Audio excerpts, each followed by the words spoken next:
Our first plenary speaker has been a longtime contributor to Whistler since its inception in Whistler, British Columbia in 2011. Dr. Susan Handy is a distinguished professor of environmental science and policy and director of the National Center for Sustainable Transportation at the University of California at Davis, where she also chairs the graduate program in transportation technology and policy. She earned a PhD from City and Regional Planning from the University of California at Berkeley. Her research, as many of you know, focuses on travel behavior and transportation planning. To date, she has contributed over 220 journal articles, research reports, and policy briefs to our discipline. She has made a profound impact on the direction of this field through this work, but also through her teaching and mentoring, of which I have personally benefited. I'm pretty sure many of you attending here today have as well. So her imprint is all over Whistler. She is an associate editor of the Journal of Transportation and Health and the Journal of the American Planning Association. And relative to us, she serves on the editorial boards of the Journal of Transportation and Land Use. And she has been a member of the Whistler Executive Board since 2011. So her recent projects examine bicycling as a mode of transportation and strategies for reducing auto dependence. Today, she's going to talk about her own personal contributions to California's vehicle miles traveled reduction policies and what lessons she and they have learned through that process. And as the climate crises and persistent social inequality and racial injustice are constant reminders that we need to do a better job of translating our research into action and into policy. So I look forward to hearing what she has to share with us today. So Susan, the floor is yours. Thank you, Kelly, for that lovely introduction. And I would say you are one of my best products throughout my career. So let me share my screen. Did I get the right one? Yes. Yeah, great, thank you. Like that confirmation. Well, I want to thank the Whistler organizers, Kelly, Jennifer, Yingling, the Trek crew, everybody else involved in this Herculean task. I mean, I can't believe you all organized this thing not once, but twice.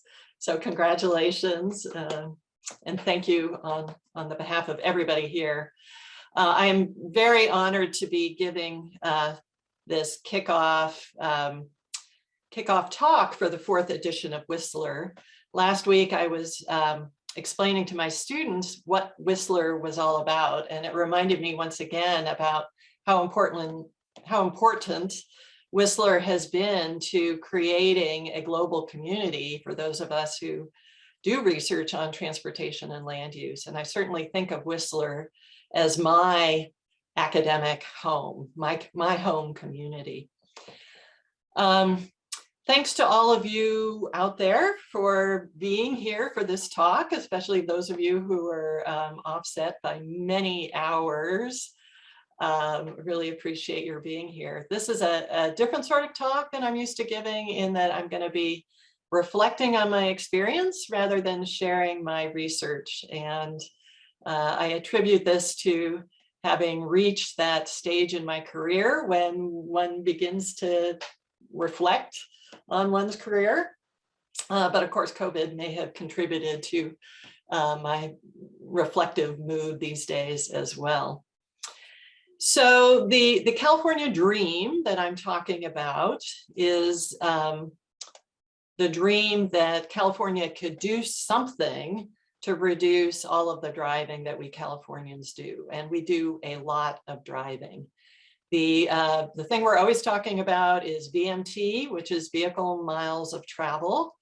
That's how we measure all of this driving that we do.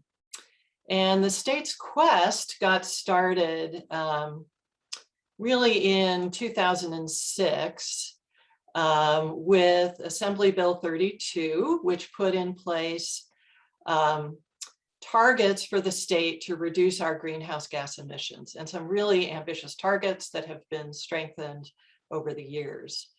So the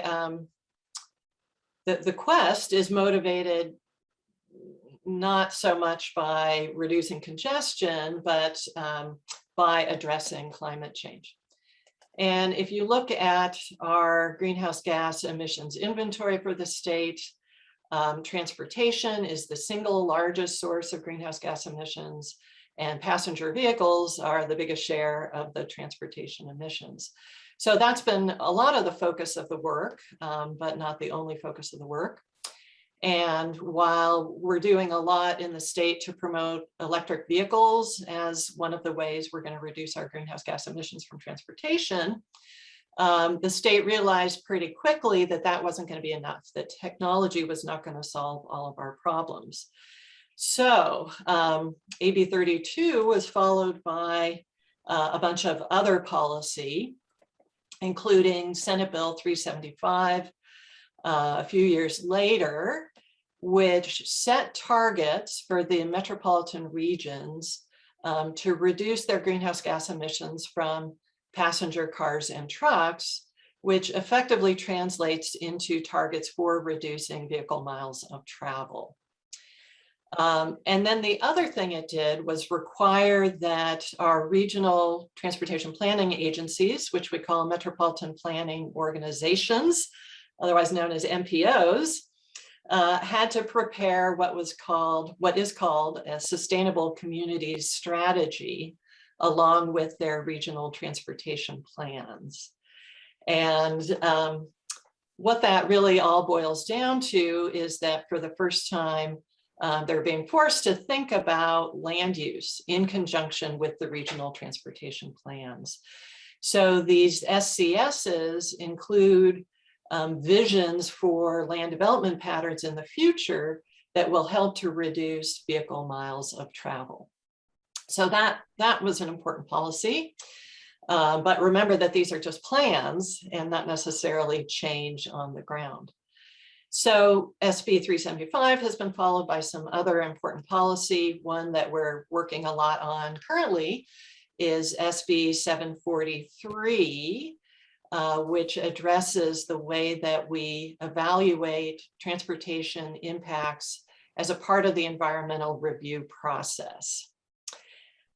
Those of you from states other than California, I'm not going to explain the California Environmental Quality Act, but I do want to note that it differs from our National Environmental Protection Act in that the environmental review process is done not just for big publicly funded projects like highway building, but also for private land development projects that require a government approval. So it's farther reaching than NEPA. And what SB 743 did that was important is lead to a shift away from level of service as the key measure of transportation impacts and towards VMT as the measure of transportation impacts, so that our environmental review process is now aligned with our state level goals to be reducing greenhouse gas emissions.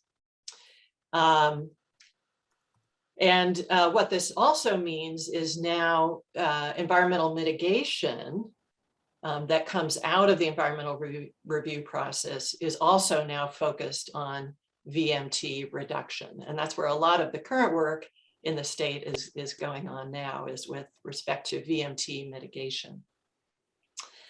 All right, just a couple of other policies that are an important part of the puzzle here that I want to mention. One is Senate Bill 1, which a few years ago raised our state level gas tax to raise funds for transportation. Not surprisingly, although some of that is going towards transit and active modes of travel, the bulk of it is going towards highways, a lot of that towards maintenance because we have huge maintenance needs. But maybe as much as 17% of the money so far has been spent on highway capacity expansion. So that is still happening. And then we do have a few other sources of funding that are important for this effort to reduce VMT.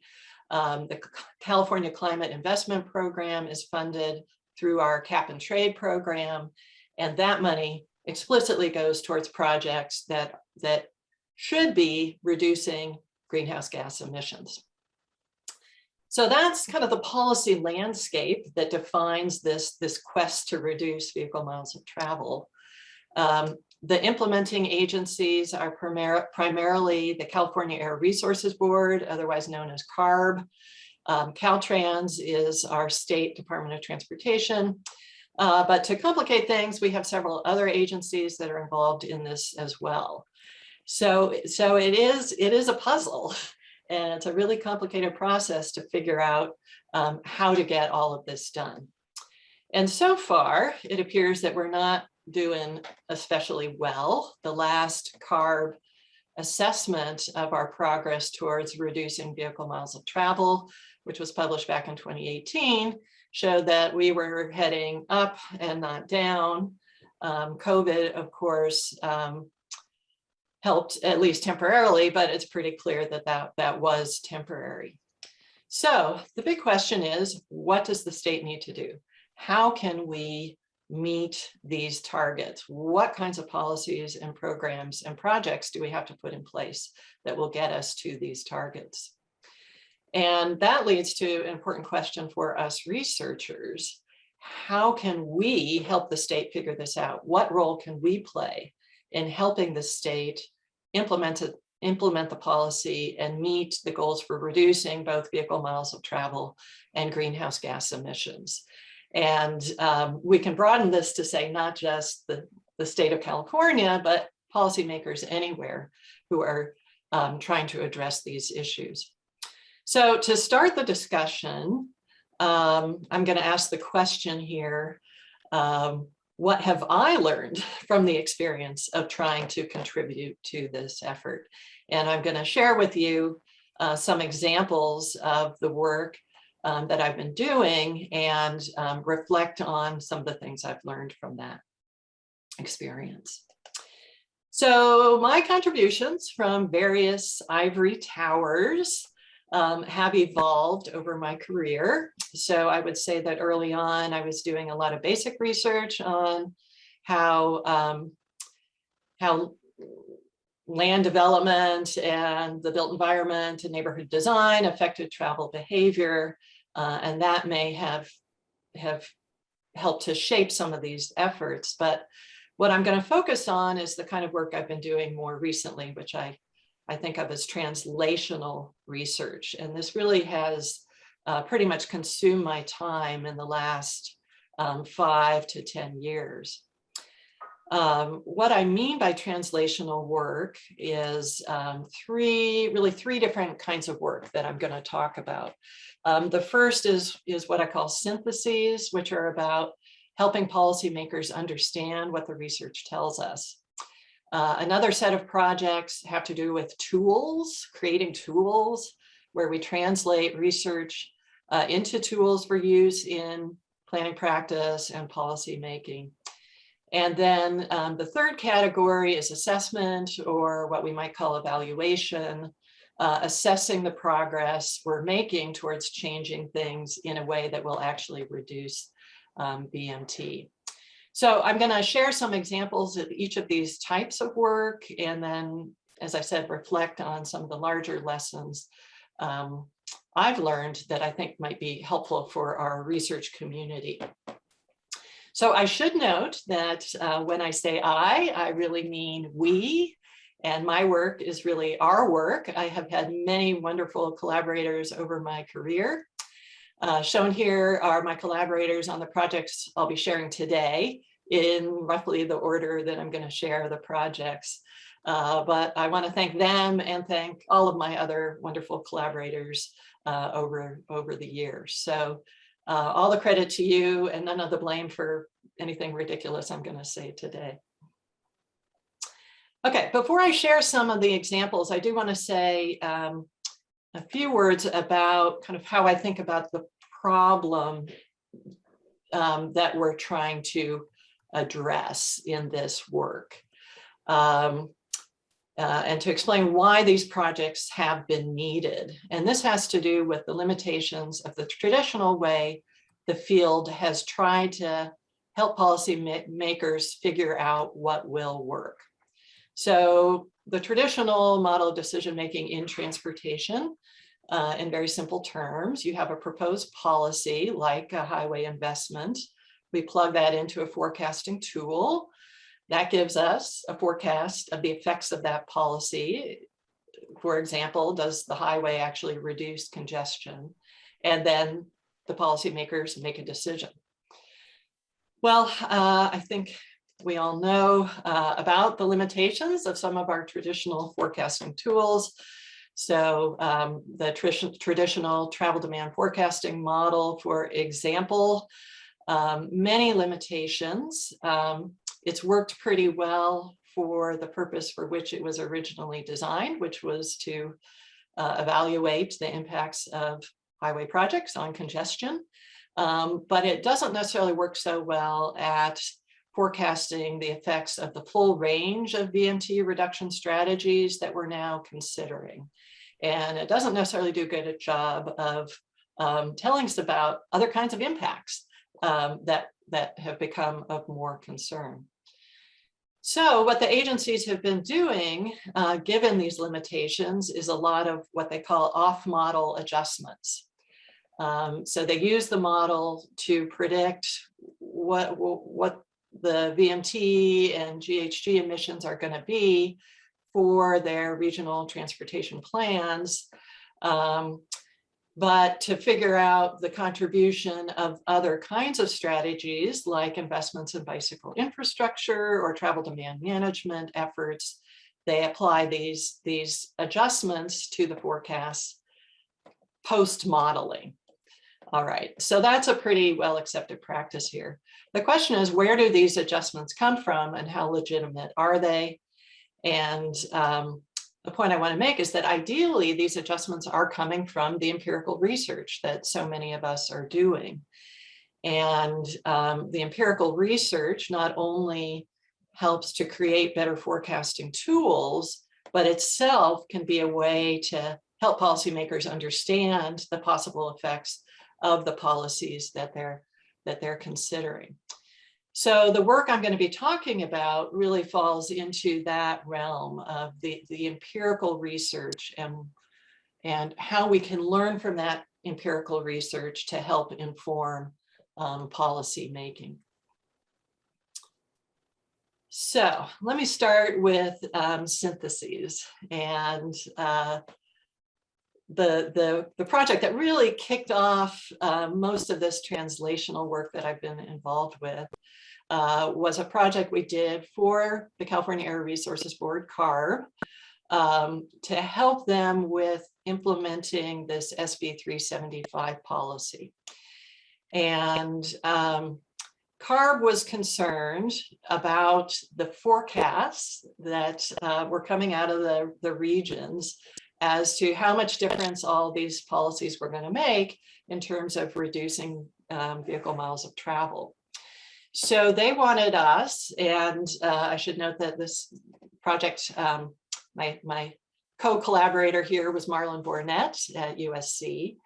And then we had a whole crew of other really smart and helpful researchers who contributed to this effort, which grew over time. So what they had us do was they wanted us to pull out of the empirical research the best evidence that we could find about the effects of a whole bunch of different strategies for reducing vehicle miles of travel and greenhouse gas emissions. So we were synthesizing the empirical evidence. And then CARB was going to use this as a sort of a check on the forecasts that the regions were producing. But the idea was that this would also be a resource for the regions as well as local governments as they were thinking about what strategies should we be adopting.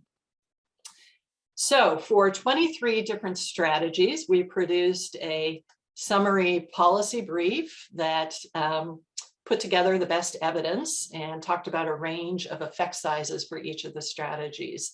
And then along with that was a technical memorandum that gave a lot more detail about those projects. And actually, if you want to find this work, you just have to Google SB 375 research and you will find it. So we reviewed 23 strategies in total, a bunch of different land use strategies. different kinds of kind of infrastructure and transportation services strategies. But we also looked at some operational strategies, demand management, and pricing. So it wasn't just about sort of land use and transportation ways to reduce BMT. We pulled evidence from the peer-reviewed literature, though we drew on research reports, where on occasion the gray literature. I do want to note that our goal here was not a meta-analysis of the type done by Ewing and Cervero and others. Our goal was to find the best studies relevant to the California context and then extract from them effect sizes in the form of an elasticity or something like an elasticity. And then what we did was report the range of effect sizes coming out of the research. The other thing we did in these summaries was to, of course, talk about the caveats of all of this research. And as you know, there are a lot of caveats to all of this kind of research. So we raised questions about, are the effects that are shown in these studies truly causal effects? And it's clear that for most of these topics, we need more longitudinal and experimental sort of research to really be sure about the causality. We raised questions about context, because it's clear that strategies have different effects in different kinds of contexts, which means we just need lots more research in lots more different kinds of settings. Lots of questions about whether the effects of these different strategies are additive or less or more if you do more than one of these things at the same time. And again, that just points to the need for lots more research. So given all of these caveats, we were reluctant to recommend a specific effect size. And here's where we learned a lesson. Policymakers don't like ranges. You give them a range, they want a specific number. So I think, this is a really important challenge for researchers to think about, is that, policymakers, they work best with a specific number and without a whole lot of uncertainty, yet we need to be honest and transparent about the degree of uncertainty in our research. So how do we find that right balance there? Another thing I learned in this project, it took a while for the light bulb to go on, is that the research we were looking at was it was about the built environment and travel behavior, which is not the same as research about policy and its effect on travel behavior, which points to the need for what I think of as lots of upstream research. So we've got good evidence that certain aspects of the built environment are going to lead to more or less driving. But what's the local policy that's going to bring about the built environment that brings about the reduction in VMT that we're looking for? We need research about the effectiveness of local policy in changing the built environment. And then, we can even go upstream from there and think about, well, we also need to understand what are the kind of factors or conditions that bring about the local policy, that brings about the change in the built environment, that brings about the change in travel behavior. So it's not enough to just be doing the travel behavior research. We also need policy research, and that's a point I'm going to come back to at the end. Okay, then I wanted to talk about some of our work on tools. And where I'm going to start is with this example that has to do with the longstanding belief that increasing highway capacity will relieve congestion. So you may be familiar with this concept of induced travel. And that was one of the topics we examined in that synthesis study that I just described. And then here's what happened to that synthesis. So this induced travel idea, you add highway capacity, you are going to induce some amount of additional driving on that highway. And I would say that of all those 23 topics we looked at in the synthesis, this topic is where we had the best and the most consistent and convincing research of all, that widening highways does in fact lead to an increase in vehicle miles of travel. And in fact, the research shows that in the long run, the elasticity is about 1, meaning that a 10% increase in highway capacity will, within 5 to 10 years, lead to a 10% increase in vehicle miles of travel. So, so we had published that brief for CARB, and then a state official who was very concerned about this issue and wanted people to understand it better said, hey, why don't you publish one of your NCST policy briefs on this topic? So we did that. We made a synthesis or a summary of the synthesis and published that, really aiming for a more general audience than the original work had. And then interesting things happened. And one of the interesting things that happened was that someone within Caltrans, who also was very concerned about this issue, posted a link to our policy brief in one of their newsletters. Then a bunch of the other transportation blogs got wind of this and published things like this particular piece that took that posting of our policy brief as a sign that Caltrans actually admits that their highway building is generating more driving, which they were not yet ready to admit. So then Caltrans unposted it, not too surprisingly. But we were then persuaded to take that synthesis and create what we call the Induced Travel Calculator, which is really a very simple tool built around that elasticity that was derived from our synthesis, coupled with some data for the state. And this tool is posted online, available for anybody to use as a way to estimate what's going to be the increase in vehicle miles traveled of a widening of a highway in California.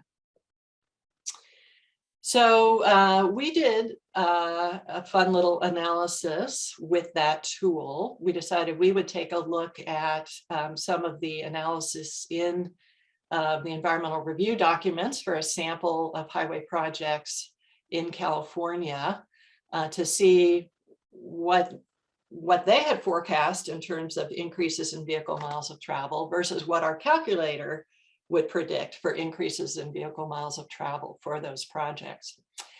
And we found some really interesting things. For one, a lot of the environmental documents did not even mention the idea of induced travel or the possibility of induced travel. And where the issue of induced travel was addressed, the estimates were quite a bit lower, magnitudes lower than what our calculator would have estimated, which of course points to the limitations of the travel demand forecasting models that have traditionally been used for this kind of analysis.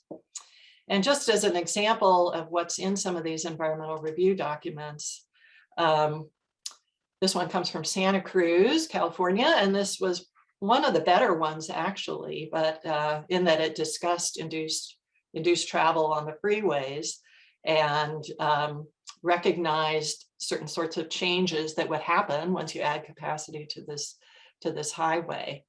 But they kind of missed on several points, including that a shift from other modes to driving, they were not calling that induced travel. And then they noted also that the travel demand forecasting models missed some of the other ways that induced travel could be generated.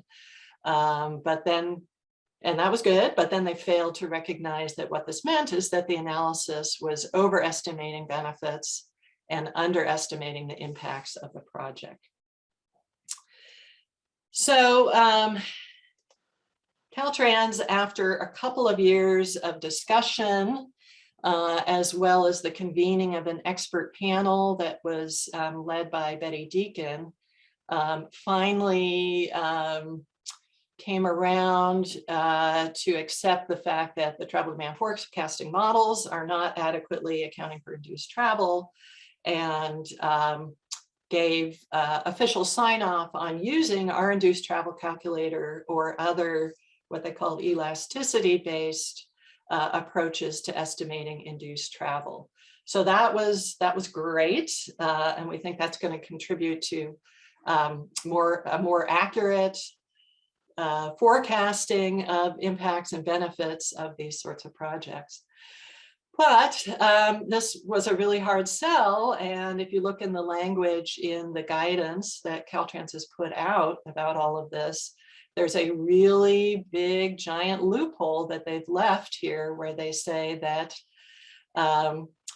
project proponents can include an explanation for why they think their project is not going to have as much induced travel as our calculator says that it is likely to.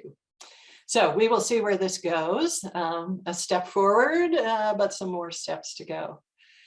And then other interesting things have happened. Another interesting thing is that of all the work that I've done over the years, I've been contacted more about this induced travel issue than anything else. I've heard from journalists as well as community groups from all over the country, including a reporter from the LA Times last week. So this is really an issue that hits home all over the place, and there seems to really be a craving for a better understanding of how this induced travel thing works, and a desire to make sure that we are doing a better job of analyzing these projects. Another interesting thing that has happened is that other people have gotten interested in creating other versions of this calculator. So the Rocky Mountain Institute has created a Colorado version of the calculator and is now working on a national version of the calculator. So this is something of an example of diffusion of innovation, if you will. So we've had some other projects focused on tools that I will just mention in brief. One was for, again, for CARB, the California Air Resources Board, where they have all these, what they call quantification methods that are used to look at the greenhouse gas emission reduction possibilities for projects that are proposed for funding from this climate investment program. And they brought us on board to take a look at these methods and bring in the latest research to see if we could make some improvements to these methods. And we looked at a whole bunch of different topics. One of the topics we looked at was bicycle and pedestrian facilities. Their method for estimating what the impact of those kinds of projects would be on GHG emissions was based on daily counts of vehicles, which really didn't make a whole lot of sense. So we pulled out of the research, sort of an elasticity for bicycle infrastructure in terms of its impact on bicycle counts, and then converted that into what that could possibly mean for reductions in VMT. So that made a whole lot more sense. We've published that work actually in Transport Findings, a little shout out there. But CARB has not yet adopted this method, even though it is, it's just theoretically and empirically far more sound. Because they're worried about what this means for local governments in terms of the need for them to collect data about bicycles and not just vehicles. So we'll see where that goes. We've got another project being led by Dylan Fitch for Caltrans that's similar to that in that it's focused on ways of evaluating the benefits of active transportation projects like bicycle and pedestrian projects. But this time we're looking at a full range of possible benefits and not just VMT reduction. And here again, there are questions about whether this tool will actually get used or how it will get used. There's an existing tool that is being used. Will this tool replace that tool, or will it be used as a complement? And sort of a lot of agency politics behind these decisions about using this very good work that we're doing. Now, those tools are all project level. So a whole nother question is, what do we do about sort of estimating the effects of all of these strategies at a state level? What if we do all these things all around the state? Is it going to help the state actually get to its goal? So there is a California statewide travel demand model, but the limitations of the regional models are really just magnified for the statewide model. So another thing Marlon and I did a couple years ago was help the state think about, okay, well, if you wanted to get a statewide estimate of the effects of these different approaches, here's a framework for how you would do that. And we did not actually do the calculation ourselves. But more recently, that's been attempted. And this project took the combined expertise of all 4 branches of the University of California Institute of Transportation Studies.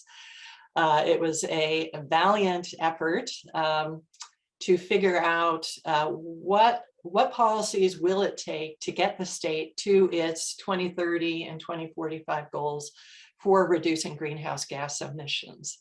And it covered all of the electric vehicle sort of work and looked at freight and a whole bunch of other things.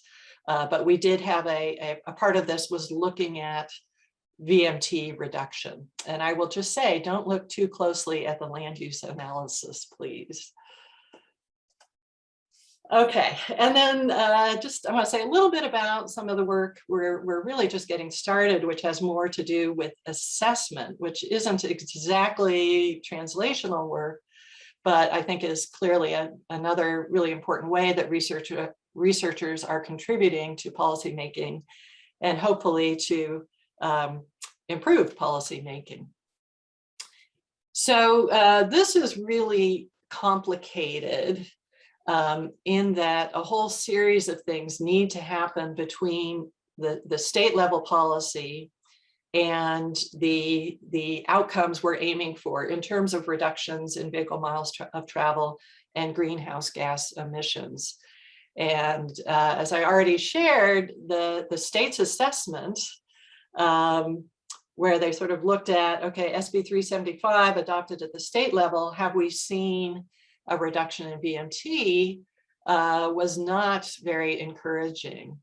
But it is possible that things are happening along the way. So maybe we're not seeing those VMT reductions yet, but are we making progress towards adopting the right kinds of policies at the regional level and the local level that should eventually get us those changes to the built environment that we need, that will get us those VMT and GHG emissions reductions that we need.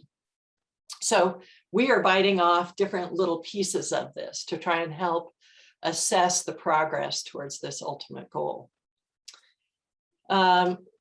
One project that Elisa Barber is leading and will be presenting this afternoon was a really wonderfully comprehensive look at the adoption of policies at the local level to encourage transit-oriented development and active travel. So I encourage you to attend her session if you're interested in knowing more about this. And we are making some progress, is the good news. We have just started another project that sort of builds on that, where we're going to look at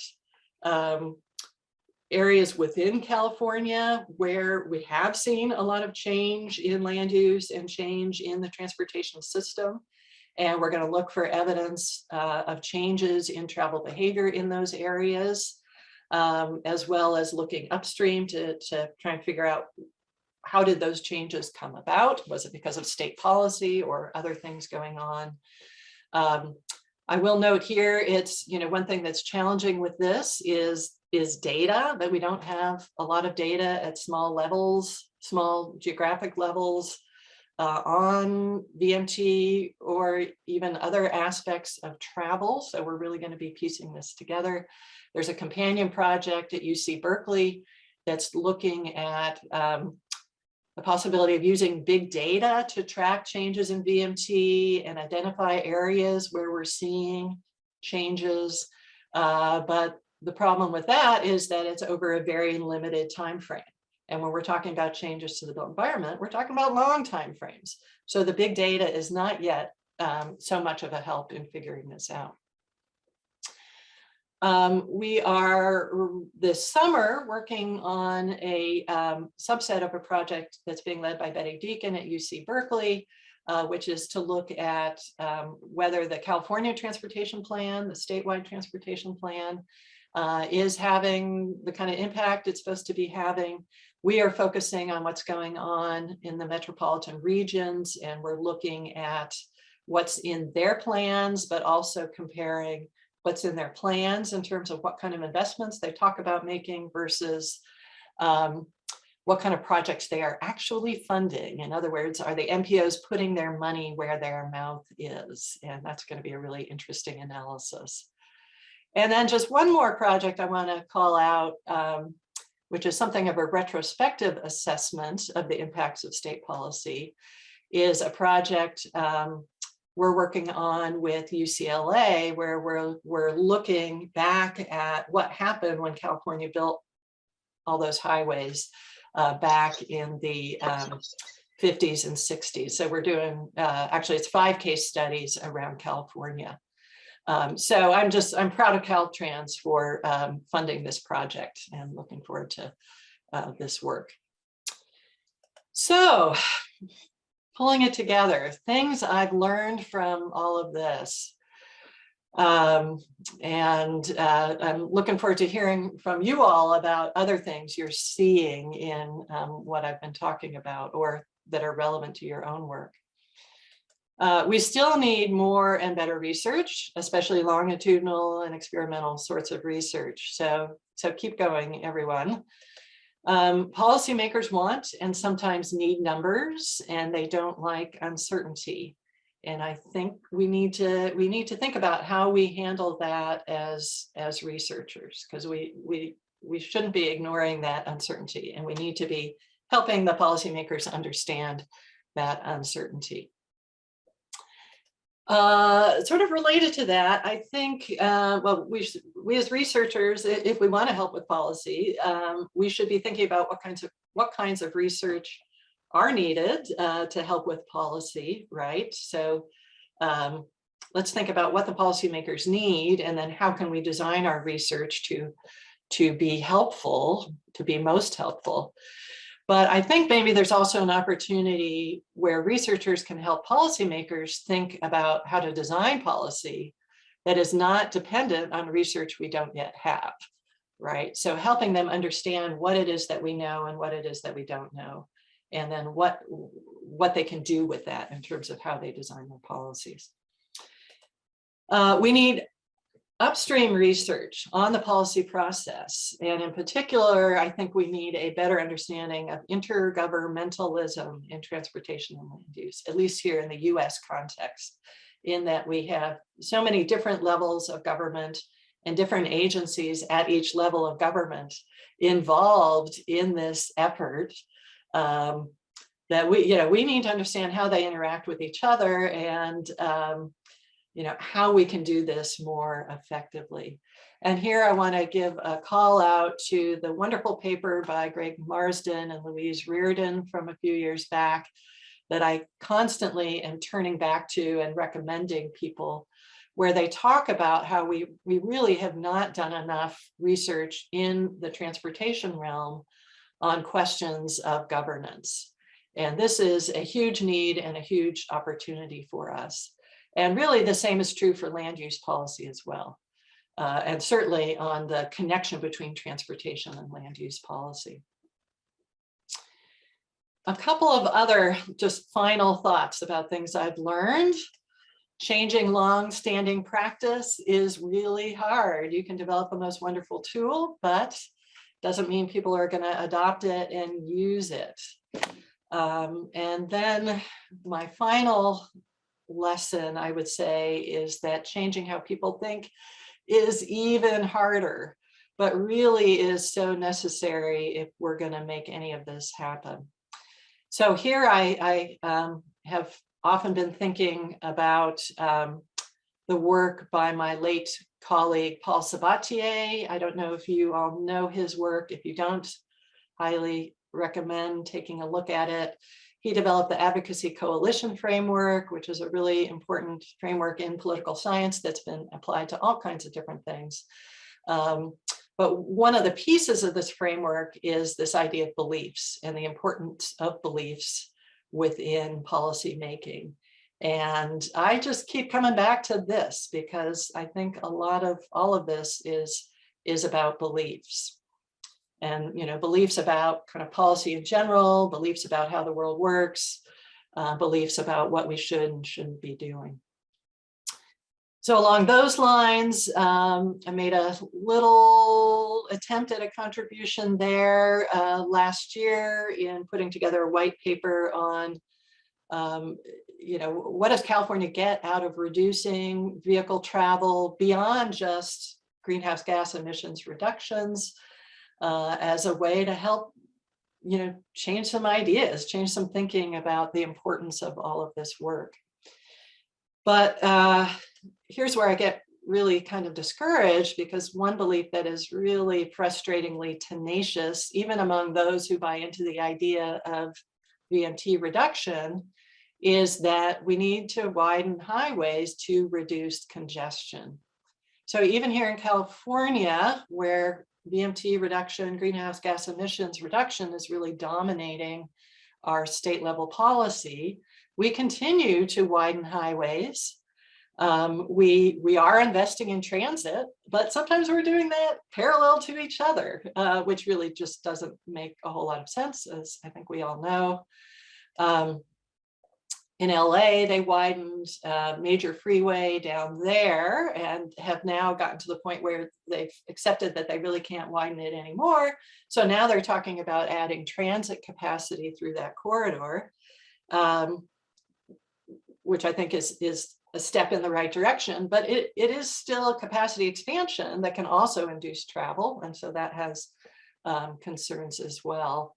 And then even in my backyard, right through Davis, they're working on a project to widen Interstate 80. So it's just so hard to let go of this idea that we need to widen highways. On the land use side of things, you know, that's all about supply. On the land use side of things, we are making some progress, and Elisa will share some of what she found this afternoon. But at the state level, we've been trying to pass legislation about upzoning that would allow for higher densities around high quality transit. And that failed 3 years in a row, and they're trying it again this year. So we'll see what happens there. So have we made any progress? Has my work helped? Have I made a difference? You know, I don't know, big question marks. But I think another really important lesson here is that this translational work takes patience and persistence. You know, if you care about making a difference, it's hard work. It's not necessarily going to come easily.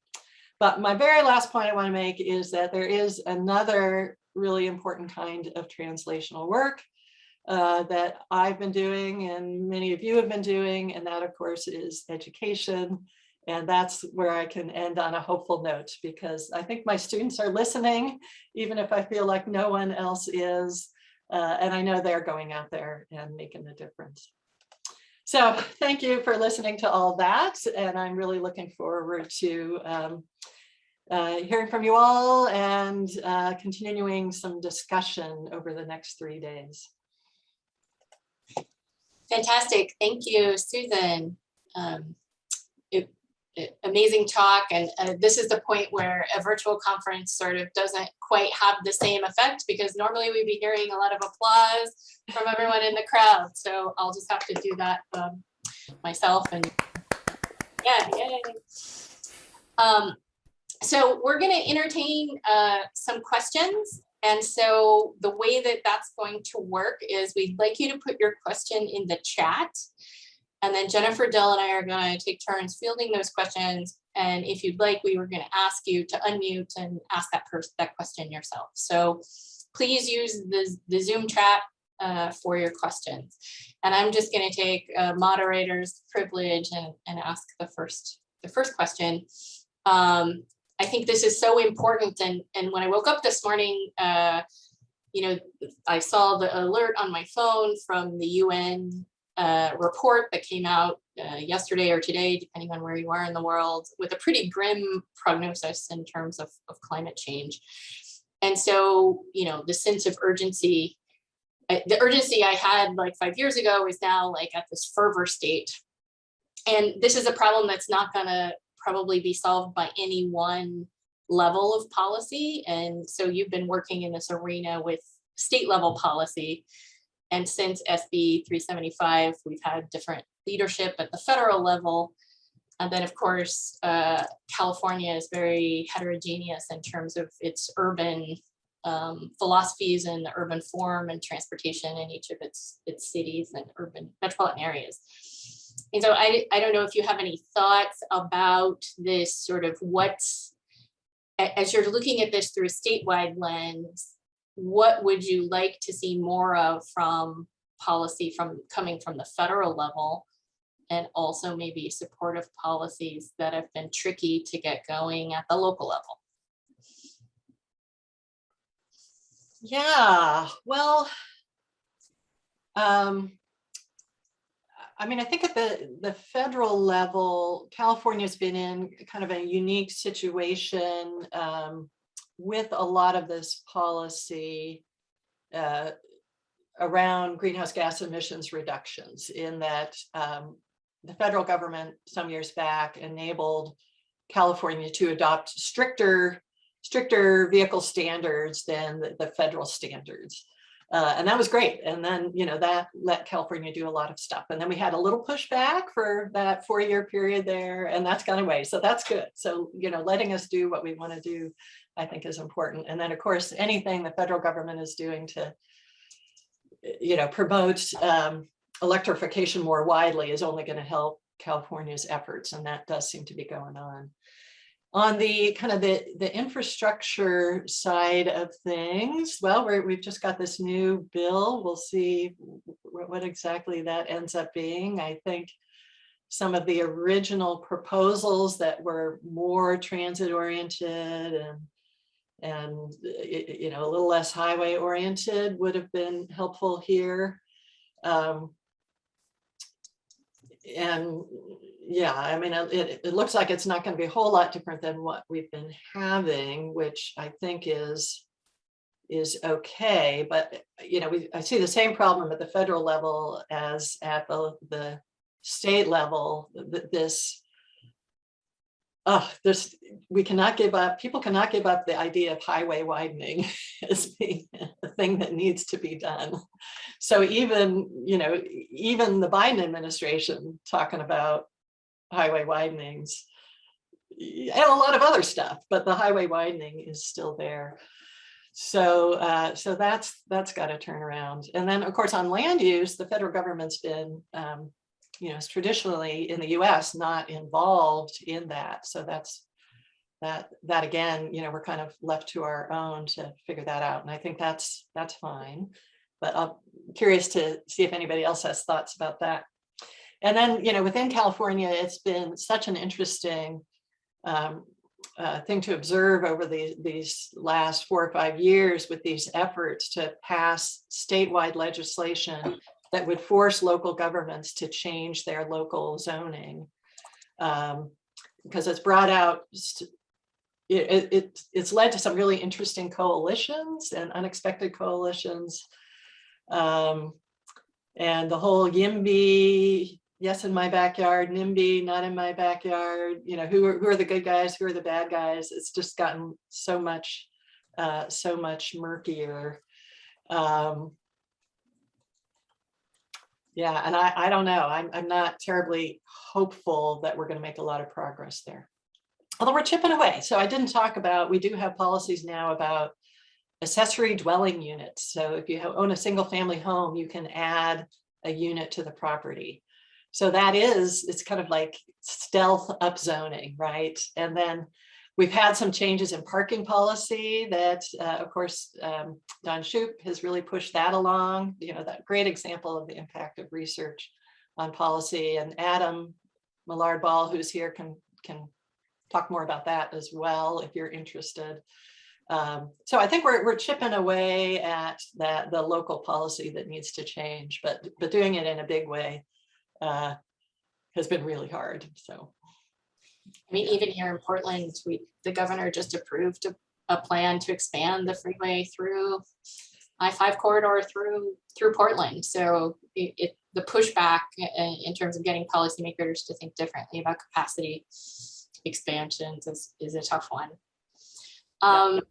So we do have some questions in the chat. And so I think Todor or Jennifer, do you want to? Yeah.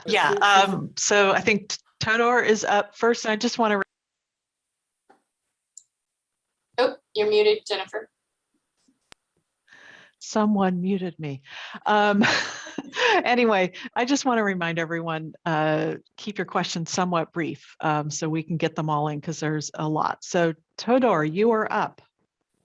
Yeah, so sorry if I had like long reflections. It's cool to see all these transportation cityscapes of the US, kind of mind-boggling. When you see it from a European perspective, we kind of work with different policies, particularly in Europe, focusing very much on carbon emission and fossil fuels, getting to be free fossil fuels in the future.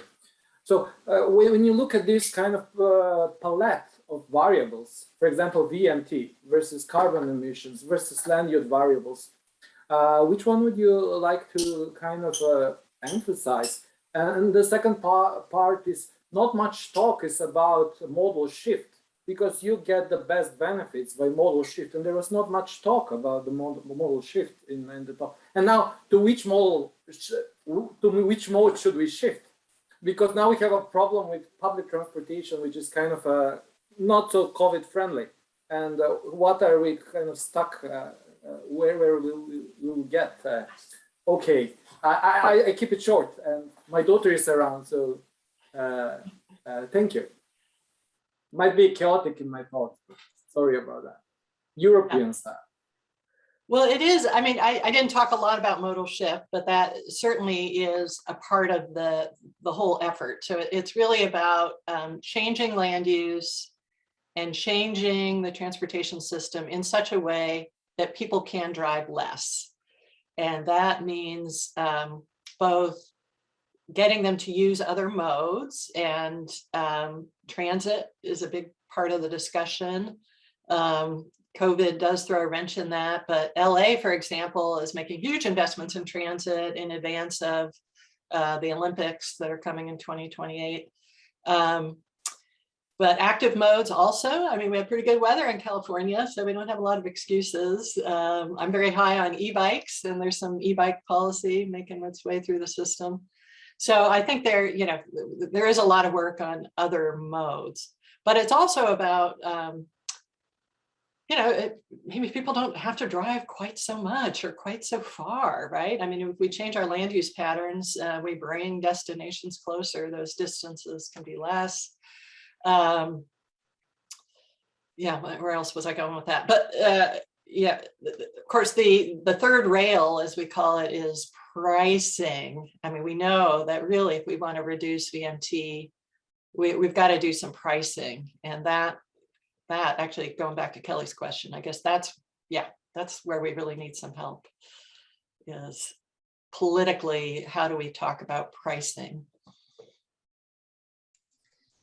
The next question is from Lewis Merlin. Do you want to ask your question, mute and ask your question? Well, I just thank you very much for your talk. I just noticed that how much of your research was US and California based. And whereas I think some of the best examples for VMT reduction are international. So I wanted to ask if you would reflect on international models that could possibly translate to the California context. Well, that's been an important or an interesting kind of theme running through this work is to what degree should we be looking at international models and international research? Is any of that relevant to California? And I absolutely think it is. And yeah, I think policymakers here have absorbed some of those ideas and they know about those ideas.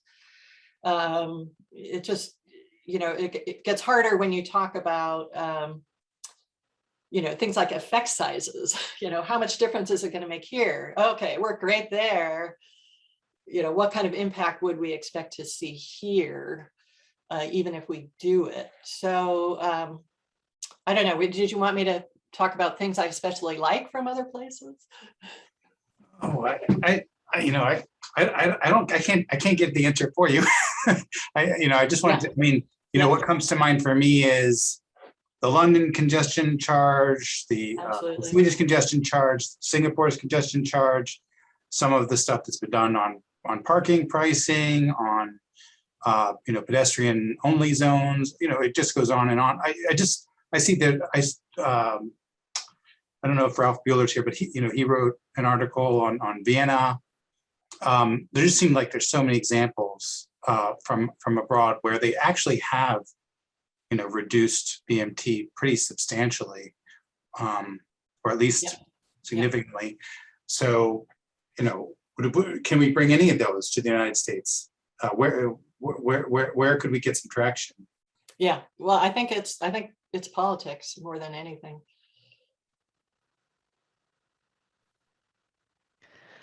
All right, a lot in that answer. I am going to call next on Eric Guerra. You had a question in the chat if you want to unmute.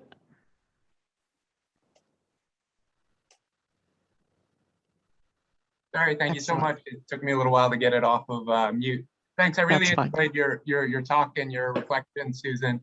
My question that I guess in the last year, every time I've interacted with DOT officials or watched a speech from a head of DOT, the big thing that they're talking about is the problems of reduced BMT related to COVID. And even though driving is back up, we still kind of have the financing issues that are looming a bit large.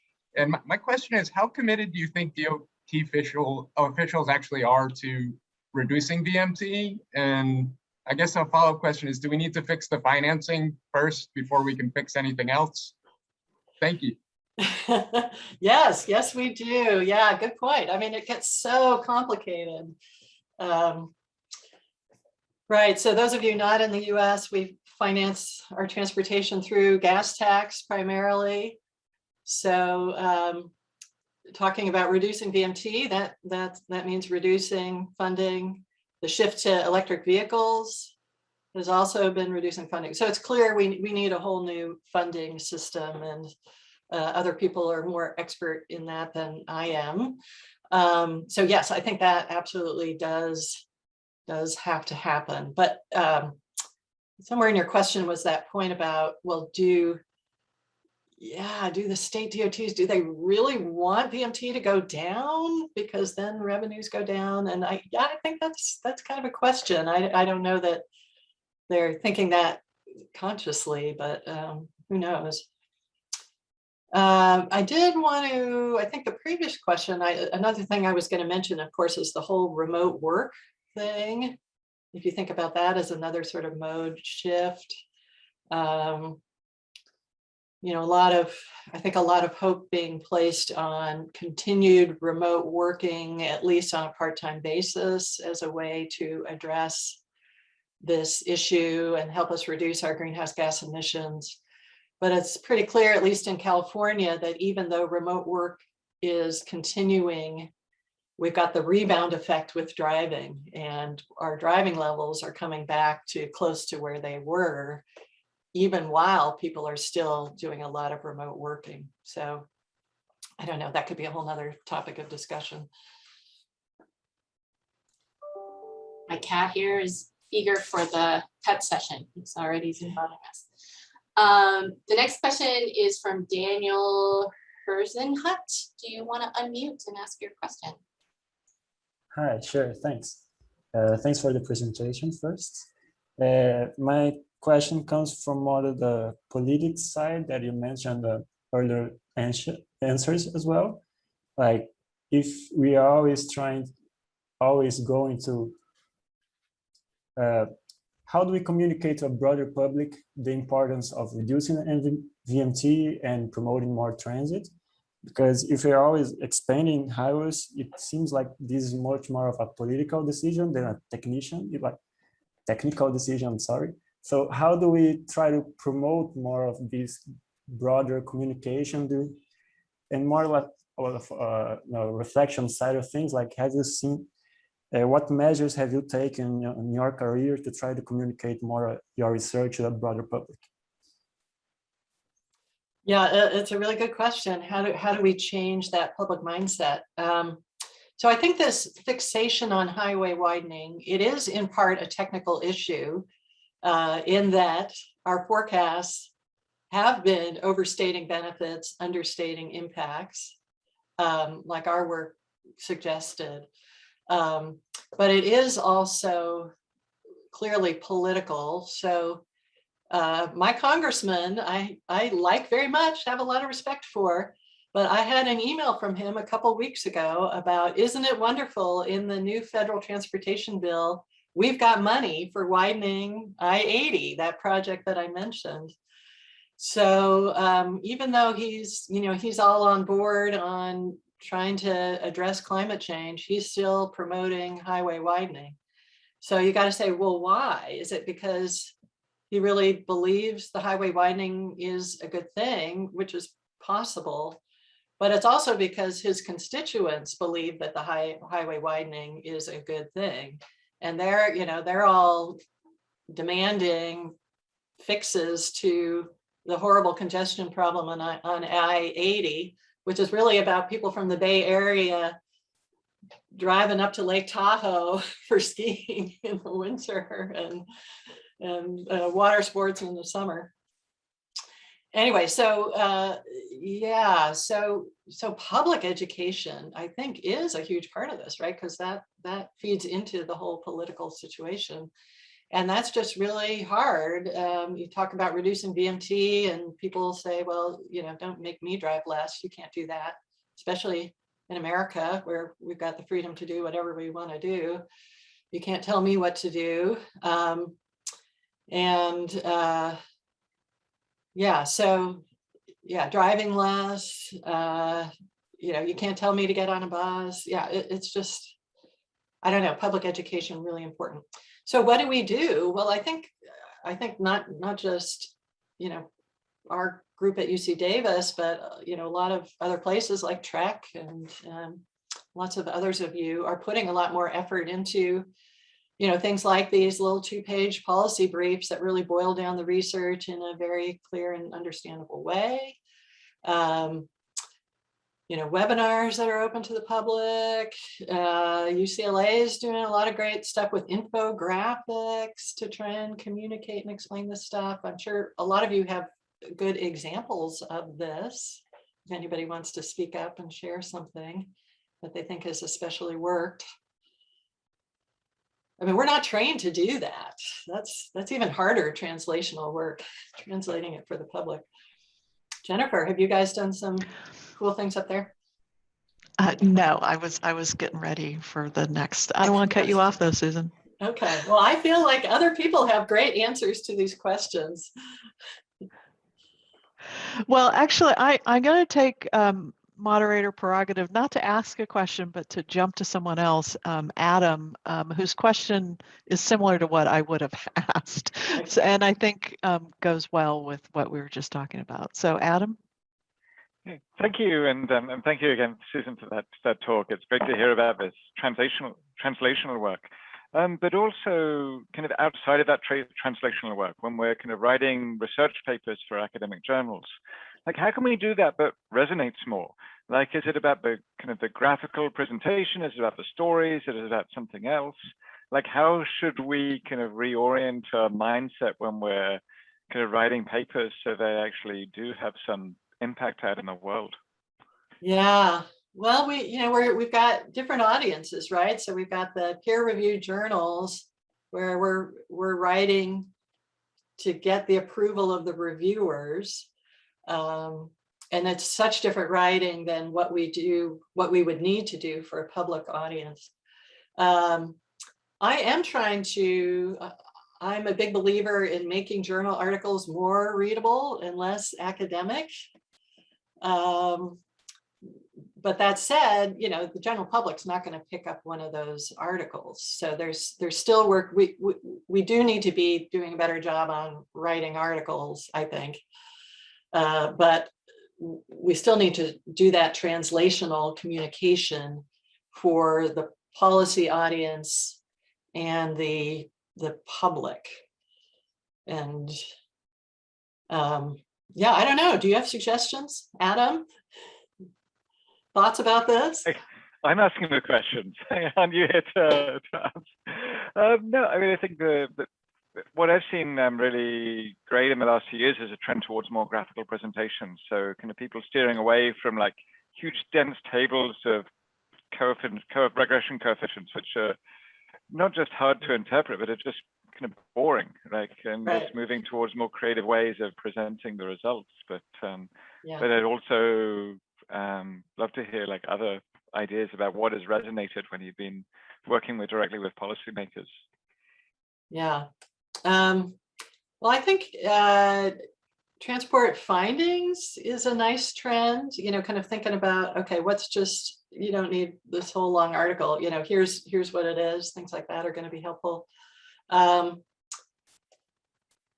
Yeah, and then you younger generation of researchers, of course, there's a lot of use of social media for getting stuff out there, which I think is helpful. And then there's certain, I don't even know what we call them anymore, blogs or, online journals, like I'm thinking about Streets Blog and City Lab, which I think are also really a really important way that research gets brought to the attention of the public anyway. Now, policymakers, there's the elected official types, and impossible to get their attention, but there's staffs of agencies, staffs of the policymakers themselves. Yeah, it's hard. The attention spans are so short and they're so busy on so many different things that, I keep hearing that even a 2-page brief is too much for them. So I don't know what the answer is, but we need to work on this. Thanks, Susan. I don't have any great answers there either, but you've been working with the state. I've been working with a lot of local governments here in Oregon, and a lot of times they don't want either of those things. They want me to just say what I mean and not do this academic talk with a lot of caveats. And, they want me to be more confident and stand with them because they have difficult votes to make that a lot of the public aren't going to like. So if you're talking about a city council overturning parking policy or implementing something that's going to be painful in the transition, and I think admitting that it's going to be painful for a period of time sometimes helps. But I have another question out there from Jonathan Stanton. Do you want to unmute and ask your question? Hi, thank you, Susan. Great presentation. I really enjoyed it. Since we talk a lot about like measuring VMT and kind of modeling VMT, and there's a lot of focus on sort of modeling for the reduction. I was wondering if you think that maybe modeling and measuring active modes of transportation and transit are going to start kind of increasing to sort of provide a more numbers and kind of empirical background to try and look at mode shift, for VMT reduction policies. Yeah, I think that it is happening. And again, others here know more about it than I do. But yeah, there has been some development of improved tools to do a better job on active transport, among other things. and again, there are kind of two ways to do it. Do you take the existing travel demand forecasting models and add to and build onto them, or incorporate active travel into that? And I know LA Metro, I think LA Metro was working on that for a while. Or, you know, you can kind of do what we did, which was take what we know from the empirical research and create a simple little tool, which can be really helpful for, you know, local governments who don't have a lot of resources and don't have a big model, and it can be used in a more sketch planning kind of way. So I think, yeah, I think both of those things are happening. And actually, maybe we've got some of that on the conference agenda, which would be great. But, you know, I always come back to this question about, well, do we really need to be forecasting these things anyway? Don't we kind of know this is just stuff we should be doing? Why do we spend all this effort to try and figure out exactly what the benefits are going to be? We should just do it. But it is true that if you've got limited funding and you're trying to decide what's the best thing to fund, you know, it can be helpful to have some of that kind of analysis done. But I do have mixed feelings about it.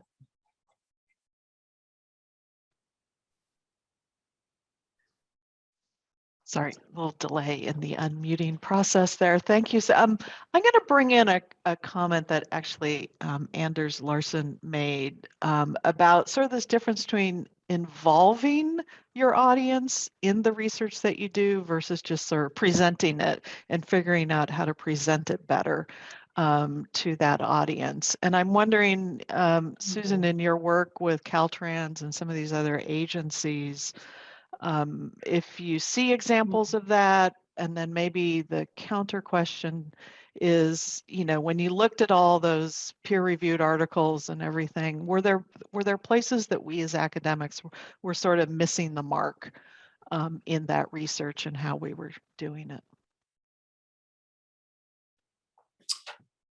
Well, the first question, that's interesting. I mean, CARB is pretty hands-on when you have a project with them, you know, regular check-ins, and you're making decisions about the direction of the research in part with them. But then there's this whole sort of internal mysterious agency process about how research gets used, and, you know, whether a new tool gets adopted or not, that we are just not privy to and have no direct input into. So I think that's a really interesting question that I'm going to have to think more about, if there are ways we can be working more sort of, more collaboratively, and is that an effective way to then ensure better use of the research when you get to the end, right? And I would say there's a lot of variation from agency to agency as to their degree of involvement. And even, you know, the people within the agency you happen to be working with, some are very hands-off, they just want you to do your stuff. Others do want to be involved in it. And I would have to kind of think more about whether in those cases, was that actually a good thing? You know, did it have a positive effect in the end? Or did it just make things more complicated for us without any real benefit? I don't know. And then the second part, so have we really missed things? Well, I don't know. I mean, research is done for all kinds of purposes. So, you know, we're out there looking for the studies we can find that have some relevance, but they may have been done for another purpose. So they may not be perfectly suited to what we're doing. So I don't want to fault that research for being not exactly right for us, because it might have been exactly right for what it was trying to do. So I think that's a challenge when you're trying to pull things together. You know, certainly one thing that just the variation in research design and the way we measure things has complicated all of this. And certainly the guys who've done those meta-analyses, you know, that's been one of the really big challenges there, is that they're putting together these studies that, you know, they measure things in different ways. And so is this apples to apples, or is this really apples to oranges? And we shouldn't even be trying to really synthesize these that way. So I will just come back to my point about, I really think we need to be looking for natural experiment opportunities all the time we can. So when policies are getting put in place, when projects are getting built, do what we can to make sure there's some before and after analysis of what the impacts of those policies or projects are. And we don't have much of that because that's hard to do. Thanks, Susan. Ahmed, you had a question earlier. Do you want to unmute and ask it? Yeah, my question was more about the bureaucracy. So when you were talking about the disconnect between the transport and the land use guide, like how much are these layers of bureaucracy and the disconnect that exists in the land use and transport is the cause of what we are seeing, that you're not seeing that reduction, that you have been working on it with them for a while, but you didn't see it on the ground today? Because how much is the bureaucracy impacting that there's this disconnect? Yeah, that's a huge part of it. I mean, I didn't really get into it, but the, in the US, the power over transportation decisions is the regional level and the state level, and that varies from state to state as to how much power the regions have relative to the state. But land use is all a local government thing. So the state of California can tell the metropolitan regions that they have to do these sustainable community strategies where they look at land use patterns and say, here are the land use patterns we need in 20 years to get to our VMT reductions, but they have no power to implement that. It's all dependent on the local governments, and the local governments don't want to go along with it all the time. They're looking out for their own interests. And not only that, we have very a fragmented local government system because, well, it ties back to the racism in this country where, the wealthier suburbs didn't want to be a part of the central city. So they all became their own cities. So we have, our metropolitan regions are full of these different local governments that are all, vying for their own, looking out for their own self-interests, and don't necessarily want to do what the region's telling them they need to do and what the state is needing to tell them what to do. So yeah, that's the big problem, I would say. Well, I think we're going to wrap this up now because Susan's been on the hot seat for a long time. But I want to thank you for such an interesting conversation and a great presentation. So kudos to Susan for sharing her thoughts with us. I also think this talk queued up the rest of the conference so very nicely. So we have lots of sessions that go deep into some of the questions that were raised during this session. And I want to put in a particular plug for tomorrow's plenary session, talking about how we in Portland at the regional level have been trying to wrangle these issues and how local governments and our regional government are interfacing. So that is tomorrow. So I think Jennifer is going to have a few announcements about where we're going to go from here today. All right, thank you, Kelly.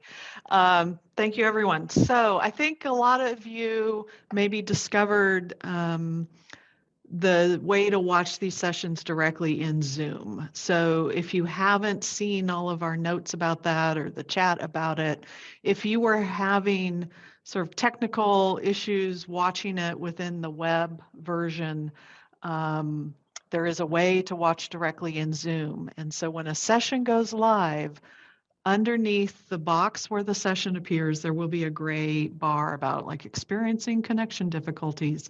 Click on that bar and it'll link you to your Zoom app. So that's my number one tip for attending sessions at this conference. If you go to the lobby area, there are a couple announcements there that have other tips on how to navigate this whole feed loop system.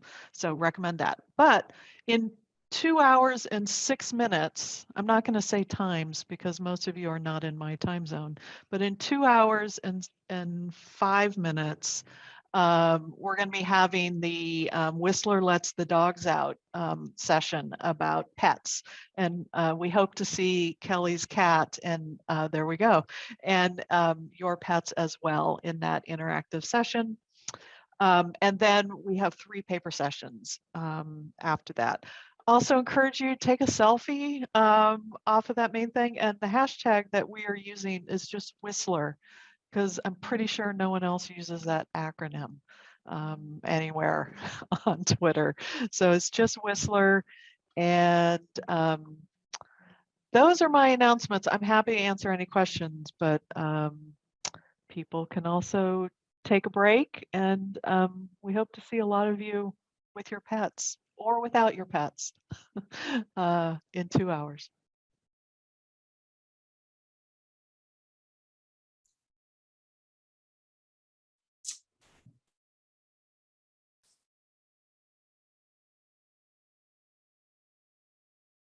We can hang out here for another few minutes in case anybody has. Yeah, I am happy.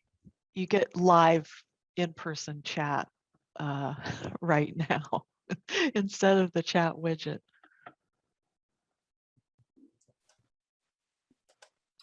Will it be the same Zoom in the afternoon? No, those are all different Zooms. Yeah, every session is a different Zoom link.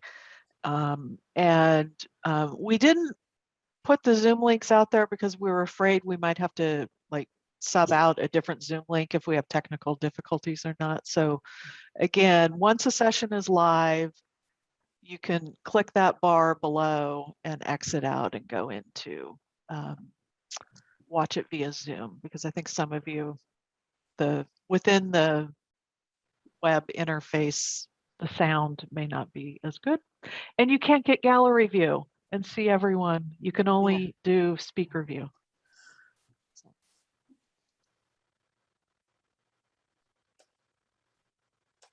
I have ended our stream in feed loop, and I think it's time to close out this meeting.